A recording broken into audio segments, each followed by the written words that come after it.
আসসালামু আলাইকুম। Very important একটা নিউজ।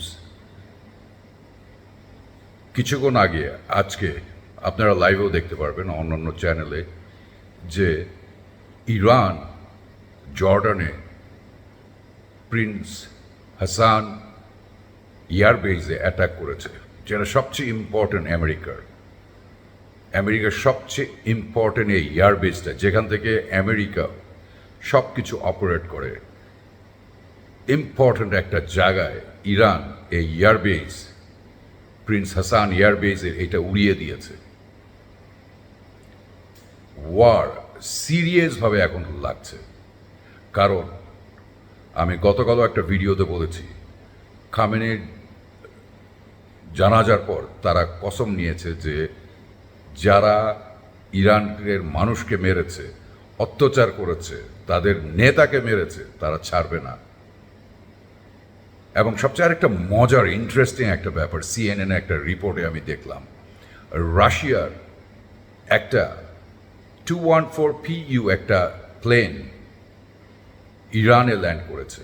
এই প্লেনটা জাতা প্লেন না, এই প্লেনটা হলো এমন একটা প্লেন রাশিয়ার, যেখানে যদি কোনো দেশে মহামারী হয়ে যায়, মাটি ফেটে যায়, সেখান থেকে ওই দেশের সবাইকে উঠায় নিয়ে সে চলে যায়। এবং ওই প্লেনের ভিতরে যা যা টেকনোলজি আছে, সে টেকনোলজি কোথাও নাই। এবং ওই প্লেন থেকে অনেক বড় মিসাইল ফেলতে পারে। আপনারা জানেন হয়তো 2-3 মাস আগে রাশিয়া একবার একটা এক মিসাইল লঞ্চ করেছিল, এবং সেই মিসাইল সম্বন্ধে তারা দেখিয়েছিল রাশিয়া যে 12 থেকে 14,000 কিলোমিটার এই মিসাইলটা যায়, এবং যেখানে পড়বে ওই দেশ ভ্যানিশ হয়ে যাবে। তাহলে কি সন্দেহ হচ্ছে কি রাশিয়া কি সাপোর্ট করছে ইরানকে? You never know. এটা আমি আপনাদের কাছে রেখে গেলাম এই প্রশ্নটি, কারণ সম্ভাবনা অনেক আছে। বিগত দিনের যে প্রেসিডেন্ট বা প্রাইম মিনিস্টার ছিল রাশিয়া, সে কিন্তু বলে গিয়েছিল একটা সময় যে আমরা হয়তো দরকার হলে ইরানকে মিসাইল বা ওয়েপেন দিয়ে সাপোর্ট করব যদি সময় আসে। তো কথা কিন্তু মিলে যাচ্ছে।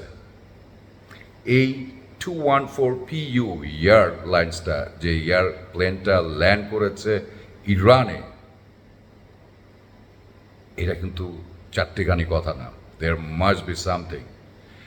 এখন ডোনাল্ড ট্রাম্প যাতা অবস্থা হয়েছে, ডাইপার পরে থাকে, তো ওর মনে হয় ডাইপারও কাজ করছে না। Is in a big big trouble, কারণ এই যুদ্ধ থেকে আর পিছপা হবে না ইরান।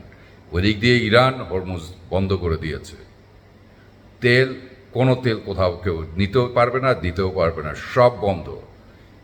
যত আপনার আমেরিকার যত বেইজ আছে এই গলফ কান্ট্রিতে, সব শেষ করে দিচ্ছে।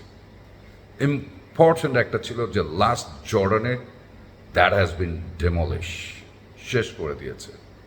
অ্যান্ড ওইটা ছিল আমেরিকার জন্য একটা ইম্পর্টেন্ট এয়ারবেস, যেখান থেকে আমেরিকা অনেক কিছু অপারেট করত। Things are going really really worse friends. যারা এই জর্ডানে আছেন, আমাদের দেশি ভাইরা, সাবধানে থাকবেন, সুস্থ থাকবেন। আর আমার কেন জানি মনে হয় এবার রাশিয়াও হাত দিচ্ছে ইরানের সাথে। খুব বড় একটা ঘটনা ঘটতে যাচ্ছে পৃথিবীতে।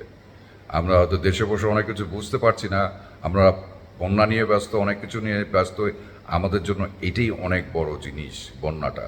আবার এই বন্যার মধ্যে অনেকে মজা নিচ্ছে, পানিতে শুয়ে মডেলিং করছে, পানিতে শুয়ে শুয়ে অনেক কিছু করছে। ওই দিক দিয়ে আবার গরিব মানুষও মারা যাচ্ছে, সেই দিকে কারো খেয়াল নাই। ভালো থাকবেন সবাই, সুস্থ থাকবেন, টাটা।